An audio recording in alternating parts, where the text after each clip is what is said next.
Hi everyone, it's Reba. Welcome back to my channel. Today I'm going to be doing a video concept that I'm pretty excited about. Early on in creating this channel, I had this idea to explore different genres, categories, literary movements that I'm excited and interested in and want to learn more about. This will be the initial trial of this type of concept.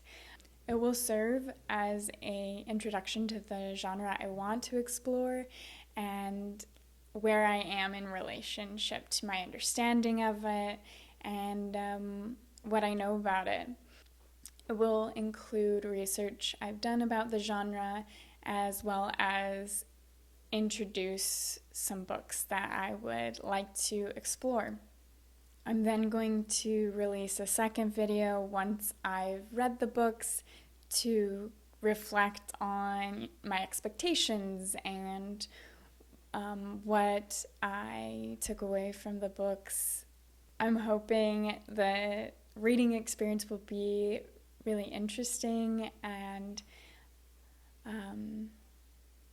hold a greater value just by doing some research beforehand and reading, knowing some characteristics and themes to look out for. There are several genres and literary movements, categories that I am interested in, but I wanted to start with New Weird. This is a genre that I haven't knowingly encountered.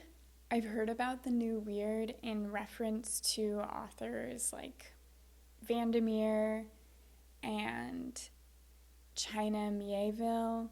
I've also heard it described as like a subversion to typical sci-fi characteristics and tropes, which is intriguing to me because I'm curious and interested in elements of sci-fi, but I get put off by like formulas, tropes, and other characteristics that I find pretty typical to sci-fi and fantasy genres.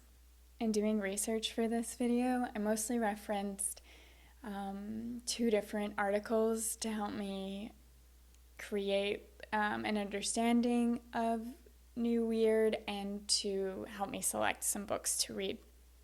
So I'll link the two articles below, but let me read the titles to you.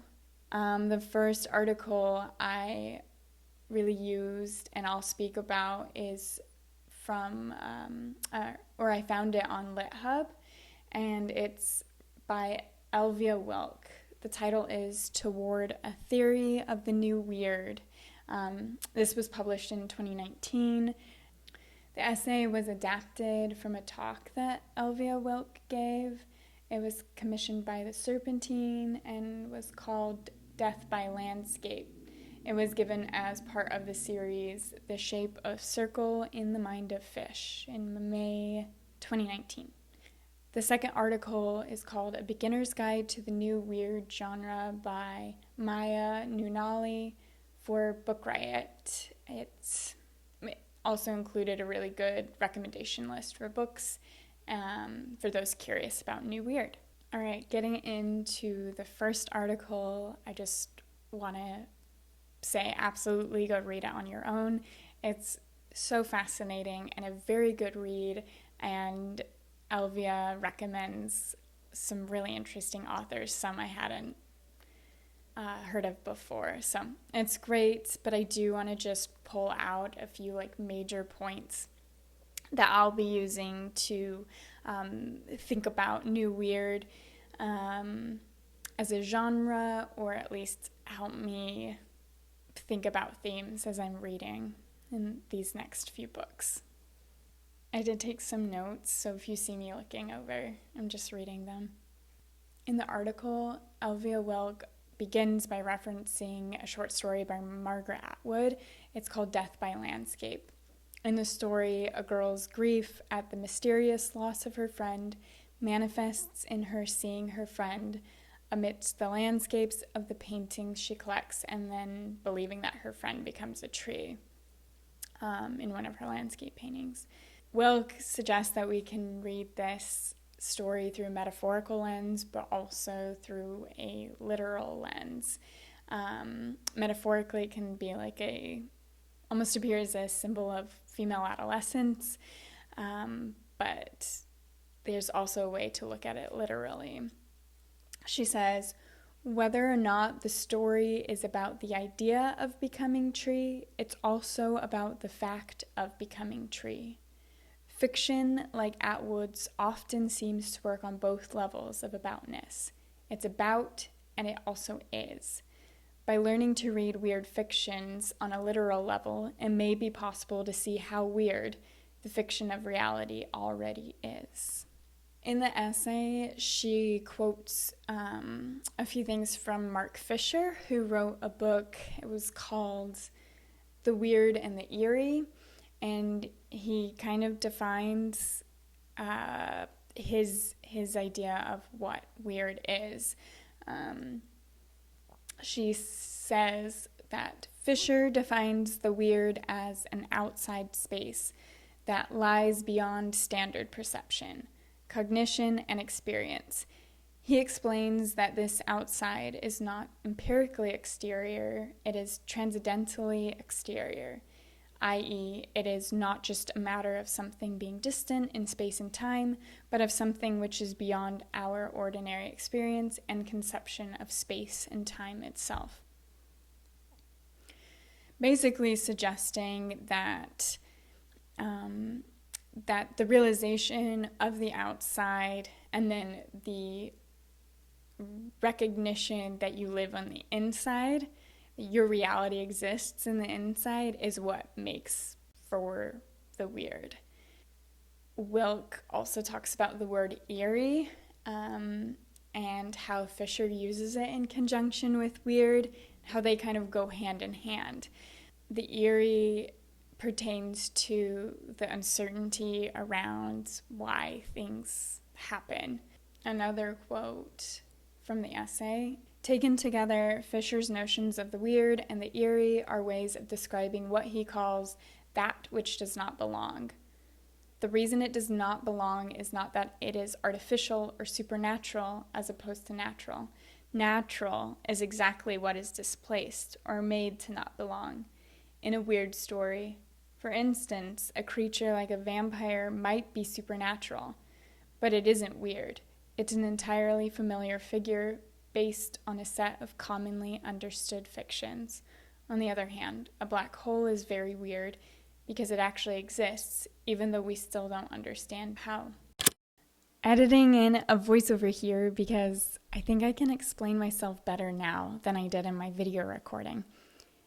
Basically, what I liked about this comparison between vampires and black holes to distinguish new weird from, say, like a fantasy element is that vampire lore can be explained by a set of rules that have been built upon by writers of that genre.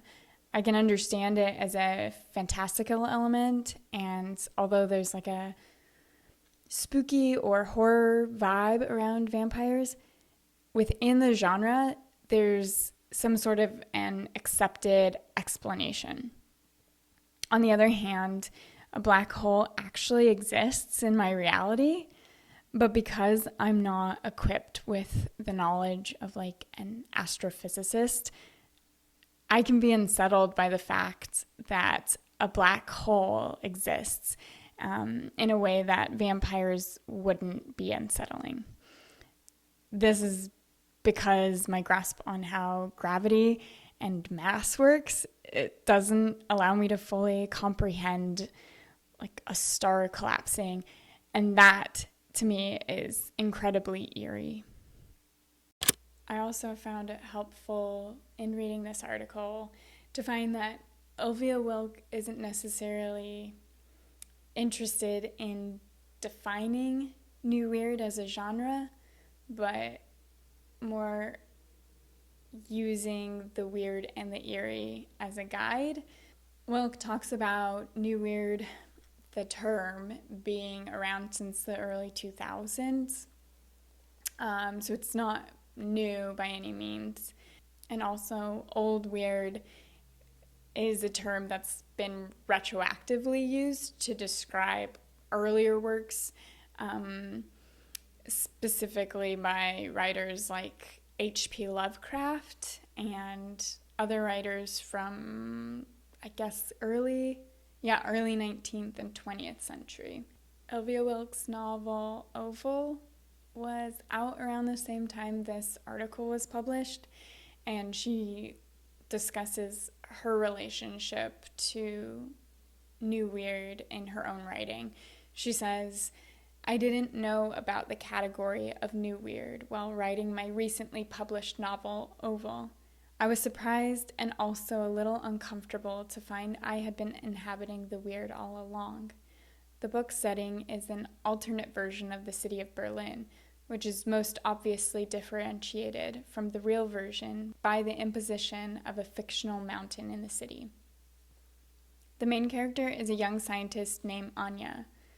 As the story develops, Anya becomes increasingly physically affected by the artificial ecosystem in which they live.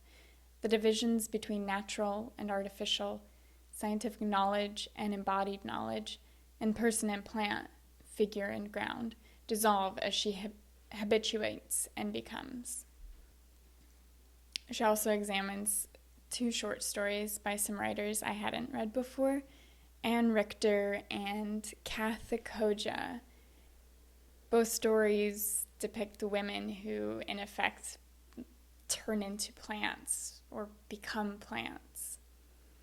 This shows basically that in both stories, the weird doesn't come from outside, but it comes from within. She also references Jeff Vandermeer, specifically the book Annihilation, which I believe is like part of his Southern Reach trilogy. But she talks at length about that book in particular, and then also just mentions how Jeff and his wife Anne have identified aesthetic sensibilities within weird through these anthologies that they've created.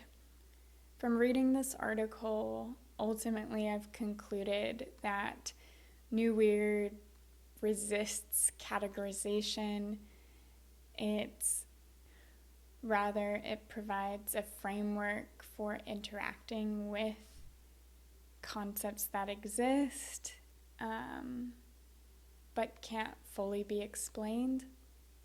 And I really think the value of New Weird comes from inverting and subverting reality so that we can see just how weird and eerie existing in reality already is. Yeah. And then I want to quote one last thought from Elvia Wilk just around a characteristic of the New Weird that I thought was really enlightening, and she kind of refers back to this theory a couple of times in the article, where she says, "Maybe the eerie can be explained, but there's something extra left over from the explanation, a disconcerting excess." So yeah, that's going to be what I'm looking for in these books that I'm going to read in this series. All right, so let's turn over to the second article from Book Riot. In this article, Maya Nunali says that China Miéville is their favorite author, but they find it hard to define accurately where Miéville's writing stands. It's not quite sci-fi, it's not quite fantasy. They say, New Weird exists to overturn cliches and twist the traditional. And then mostly the article is just a list of recommendations. So I'll read what books Nunali recommends. Okay, first for novels, they recommend Borne by Jeff Vandermeer, Perdido Street Station by China Mieville, The New Weird Anthology by Jeff and Anne Vandermeer, House of Leaves by Mark Z. Danielewski, Going Bovine by Libba Bray, The Bone Clocks by David Mitchell, or really anything by David Mitchell. And then, so those are the novels. They also recommend some short stories. The first one is The Poetry Cloud by Liu Cixin and Bloodchild by Octavia Butler. They also recommend some other new weird media. The movie Pan's Labyrinth by Guillermo del Toro and The Elder Scrolls, Morrowind in particular, but The Elder Scrolls is a video game series by Bethesda Studios. So, anyway, great list. I like articles with just good lists. Anyway, that brings me to the books that I ended up choosing to read for this project. First, I chose to read this collection of short stories, Bloodchild by Octavia E. Butler. I have said on here before how much I love Octavia Butler, but I've only read her Parable series up until this point. So I was excited to see her name come up in the list. It sounds like the title story, Bloodchild, is the most indicative of New Weird, but I'll read the whole collection.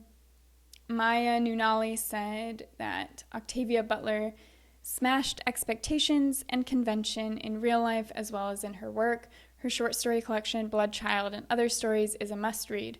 The award-winning short story, Bloodchild, in particular, follows a boy child impregnated by an alien race, talking about turning traditional ideas on their heads. Here, Butler examines gender and pregnancy in a way I'll never forget. Then I definitely wanted to read something by Jeff Vandermeer, as he's the first name that I heard in tandem with the New Weird. I've seen his name start to pop up more in the booktube community, but I think the first time I heard of his name and his books was from Sunbeam's Jess, and I know she reads just a lot of New Weird, and I think she's read his anthologies as well, so that's where I first heard of him, but I think he's becoming more beloved. I picked up Borne. It was on sale at a bookstore last year, so I'm going to read this one, although I am really also interested in Annihilation and the Southern Reach trilogy.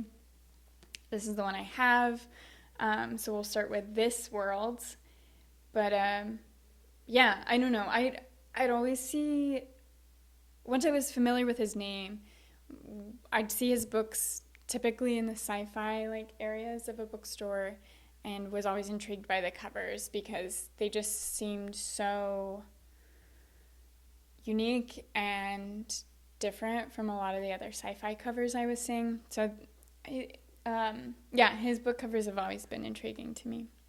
Nunali describes the book by saying, "Borne is the perfect solution for your science fiction or fantasy rut.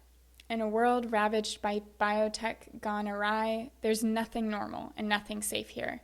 Borne himself is a sentient plant creature developing into its own being and bringing danger wherever he goes." And then finally, I wanted to read Elvia Wilk's Oval to close this initial series out. So I got this used copy. It's pretty beat up, but I had actually heard of Elvia Wilk from watching CJ Reads, a couple of her videos last year.